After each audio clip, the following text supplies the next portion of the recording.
Zach Golden just purchased a film, and he's gonna tell you why. There's so many layers to this film that it's easily one of the most meta movies of the 60s. The Golden Collection, starring Zach Golden. Zach Golden has 2 cents, and you better believe he's gonna give them to you. So if some pretentious film student who watched 10 minutes of The Godfather before switching to Captain Deadpool Brave New Morbius tries to tell you Mikey and Nicky is improvised, send them my way. Zach Golden's The Golden Collection. So this is the first part of a series of film critiques, and I was jumping back and forth between a variety of films I wanted to talk about, and all these films are physical copies I have in my collection. There's not going to be a film critique in this series that isn't part of my physical collection, and I think it's more important now than ever that we start buying films and television that we enjoy, because not only can we enjoy the films that for what they are without lagging internet or commercial breaks after I've paid for a subscription that's not supposed to have any, right? But the other reason you should be buying physical copies of film is so that the system can't decide what your favorite movie is or what show you're going to watch this month and the next after that. You know what I'm saying? But yeah, a good friend of mine really turned me on to buying physical media, and it truly rejuvenated my love for film. I'm really thankful to him for just sort of reminding me why I enjoy watching movies. And it really rejuvenated my love for film. And it was in a time when I didn't realize how much I truly despised watching film. I mean, how much time do we spend trying to decide what movie to watch or what show to watch compared to the runtime of the actual thing we decide to watch? I mean, it was slowly choking me too, because I didn't realize how exhausted I was of streaming services until I blew the dust off of my DVD copy of my favorite films and watched them in 4K UHD. I mean, my Wi-Fi was turned off and I was watching a freaking great film, okay? And today, kids under 13 would say that's a paradox. So if I haven't made it clear already, streaming films suck ass and you should start buying VHS and DVD, all right? Before I start talking about 2001: A Space Odyssey, I wanted to lay down the expectation of these critiques. So I'm going to assume that you're familiar enough with these films, but maybe you don't quite appreciate them as much as I do, and that maybe you wished you understood why people talk about these films the way that they do. So yes, this all means I'm going to be talking about spoilers. I'm going to be pretentious, and I'm not going to apologize for it, all right? So now that we've laid out the expectations, let's talk about 2001: A Space Odyssey. Millions of years ago, before the human race existed, an adventure began. An adventure that ultimately leads man to confront his own destiny in an odyssey of exploration.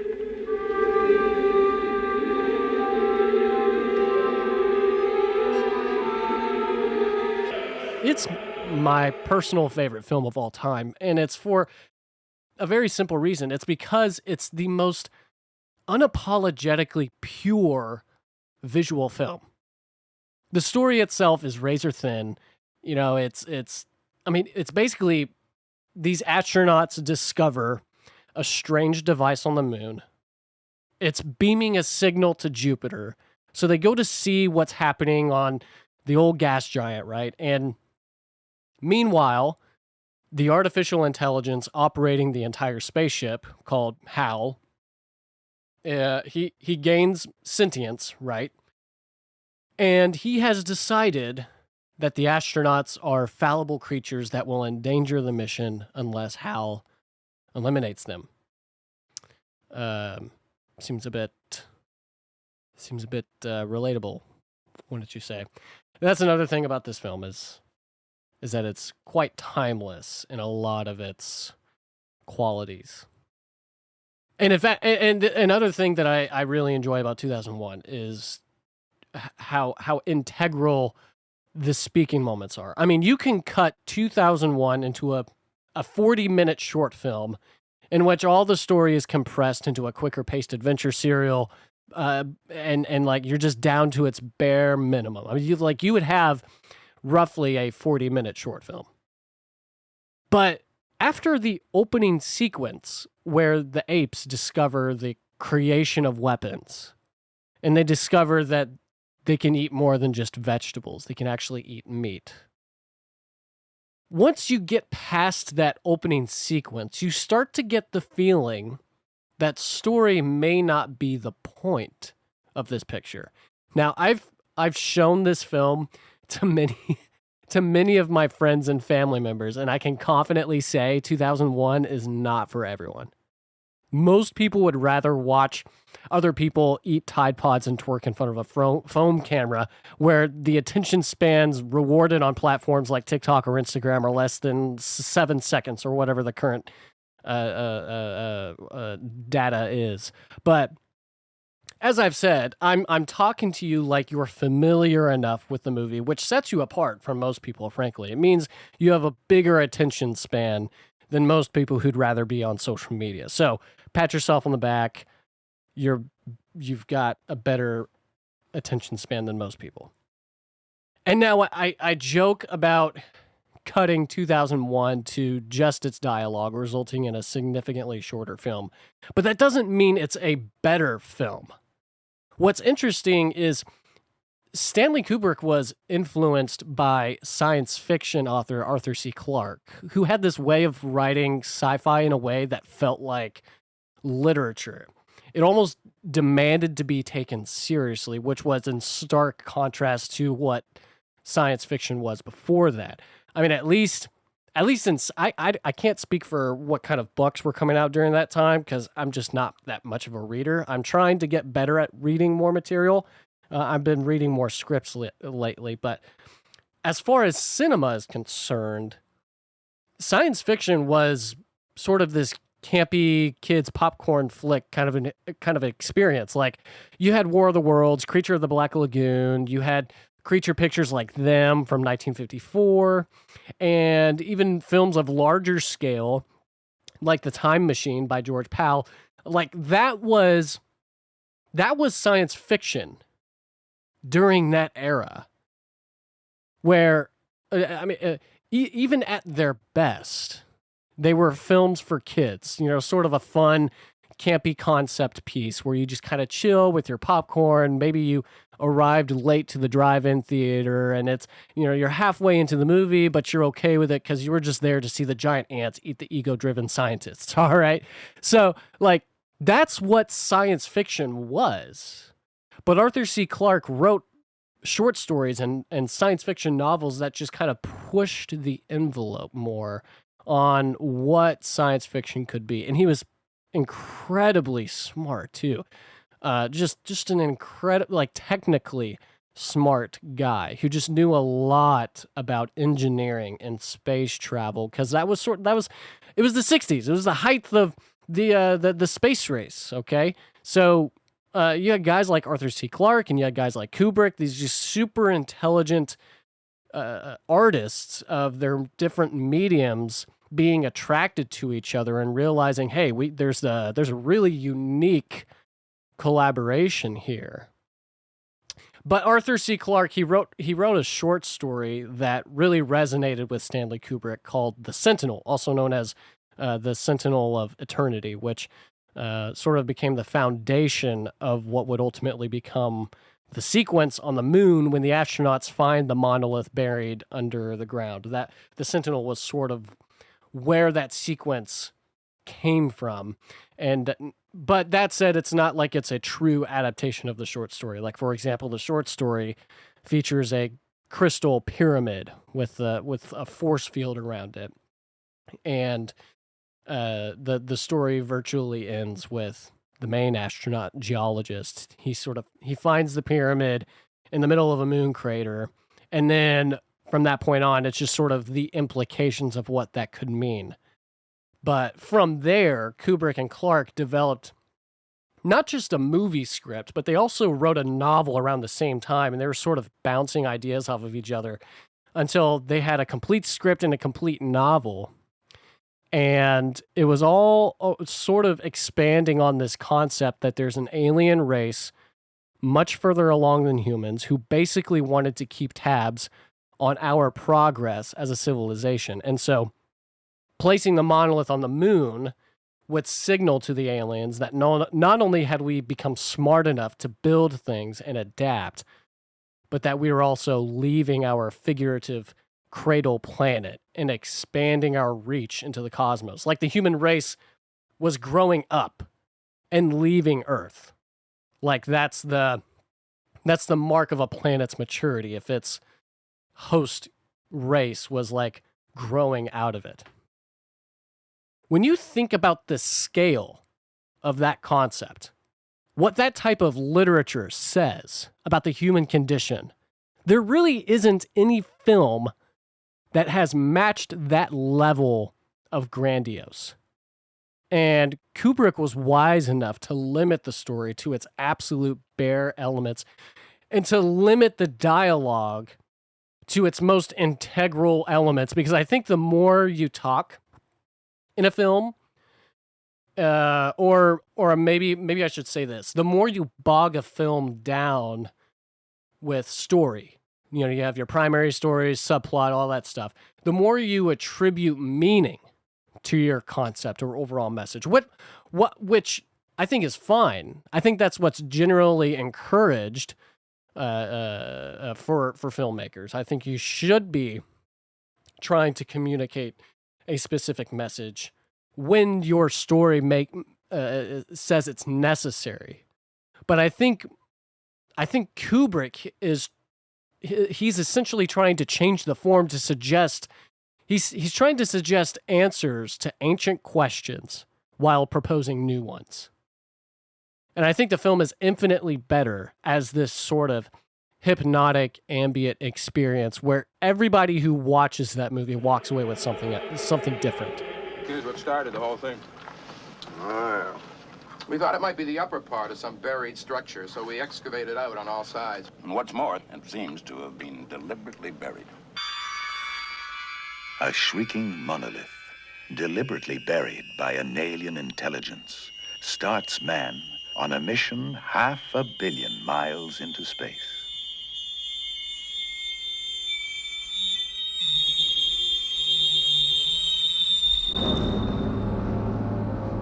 With 3 of its 5 crew asleep in hibernation, spacecraft Discovery 1 voyages towards Jupiter. Controlling the mission is a talking computer known as HAL. Hal, you're the brain and central nervous system of the ship. Does this ever cause you any lack of confidence? Let me put it this way, Mr. Raymer. No 9000 computer has ever made a mistake or distorted information. In the first year of the 21st century, there is strange and wondrous beauty, startling experiences that jolt and mystify, and the danger of complete obliteration.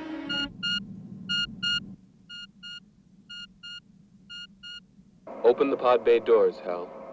I'm sorry, Dave. I'm afraid I can't do that. What are you talking about, Hal? This mission is too important for me to allow you to jeopardize it. Where I see little talk about online is the plot hole that I think both Clarke and Kubrick probably ignored intentionally for obvious reasons. And the plot hole isn't, something with a vague nature to its existence, like where did the monolith on Earth go? Or how come Dave didn't have to touch the monolith that was floating around in space in order to ascend to the next level, right? So those type of plot holes can be answered by just the strange unknown nature of the monolith. So I don't think those plot holes count. The plot hole I'm referring to is Hal has control of the Discovery 1 spaceship. He has control of the cryo chambers. He has control of the pod bay doors. He's capable of running diagnostic checks on the ship. I mean, for all reasons and purposes, Hal has control of the Discovery 1. So when he realizes Dave and Frank are plotting against him just before the intermission happens, why doesn't Hal just cut off their oxygen supply? Or open all the doors, exposing them to space and sucking them out? Well, first, Hal doesn't do those things because otherwise the story doesn't happen. All right. And I think Clarke and Kubrick realized this and proceeded forth anyway. Now, that said, I think there is still enough crumbs in the film to suggest a debatable reason why Hal doesn't cut off the oxygen supply. While most of me is just like, well, it doesn't happen because the story has to happen, right? The story has to take priority. It's like, sometimes it's just like that. But the other part of me is like, well, you could find a reason for why Hal doesn't do that. And I think it's for the same reason Moonwatcher, the ape in the opening scene, chooses to use the bone of the animal as a weapon instead of a tool. And I think it's because Stanley is making a comment on the condition of sentience. Specifically, it's biased toward violence. There's a context in 2001 that few people who've watched the film would know about unless they read the script, and that context is sort of introduced the moment Moonwatcher throws the bone into the sky, and you have essentially the largest time jump in cinematic history. Literally, it's like a 1,000,000-year time jump to a spacecraft in the sky. Now, watching the film for the first time, that cut is sort of communicating the progress of human civilization and the evolving of technology from literally a carcass bone to a giant piece of metal flying in space. That's sort of what you take away on the first watch. But if you've read the script, there's a small detail that otherwise isn't really highlighted in the film. I mean, if you look super closely, you notice tags on the spaceship saying, like Air Force, or even the Russia, China, Egypt, Germany. Like, you see like little flags. So you're kind of, there's a picture being painted if you just look really closely. But when you read the script, it's loud and clear. And it creates this context around 2001 that's frankly quite haunting. And it's all happening during this montage with the blue Danube. And you're seeing all the different satellites. Now, the space satellites that you're seeing there,